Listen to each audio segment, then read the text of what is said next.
Saudara, Mahkamah Konstitusi mengundurkan jadwal sidang panel 3 sengketa Pilkada 2024 karena salah satu hakimnya, yaitu Anwar Usman, sedang dirawat di rumah sakit akibat jatuh Selasa kemarin. Sidang sengketa Pilkada 2024 dibagi ke 3 panel dan sedianya dimulai bersamaan pada Rabu pagi pada pukul 8 waktu Indonesia Barat, saudara. Namun sidang panel 3 terpaksa diundur karena sidang hanya dapat berjalan jika ketiga hakim yang akan mengadili persidangan hadir dalam ruangan.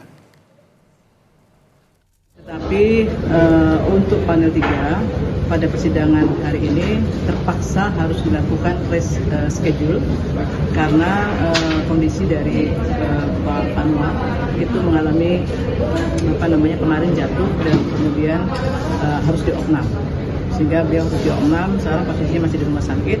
Oleh karena itu persidangan untuk panel 3 terpaksa mengalami reschedule, sehingga kalau ada pertanyaan mengapa kok kemudian mendadak ini harus diubah, karena memang harus lengkap 3 hakim yang bersidang. Salah satu sidang yang digelar adalah sidang sengketa Pilgub Jawa Timur. Tim kuasa hukum pasangan calon gubernur dan wakil gubernur Jawa Timur nomor urut 3 Tri Risma hari ini, Zahrul Azhar Asumta, menyampaikan dugaan kecurangan dan yakin hakim mengabulkan permohonan.